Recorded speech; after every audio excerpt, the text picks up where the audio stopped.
ay parang umiikot na gulong lang. Minsan nasa itaas, pero kadalasan na nasa ibaba. Ngunit kakayanin mo pa kayang umahon kung ika'y nasa ibaba lang at hindi na kayang tumaas pa?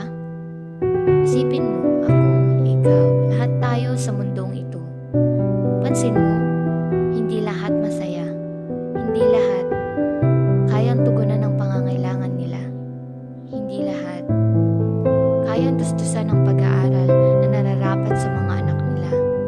Hindi lahat may sapat na makakain at tirahan na dapat mayroon ng isang pamilya.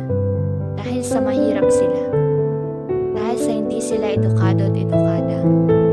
Dahil sa wala silang kaya.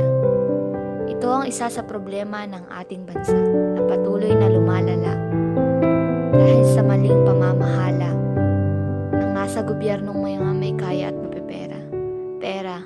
Pera na hindi sa nararapat na pupunta. Pera na pinakikinabangan ng mga lulong sa yaman at kakaiba kung basta. At pera na ipinagdadamot sa mga mahihirap at walang kaya. Ganyan ang buhay.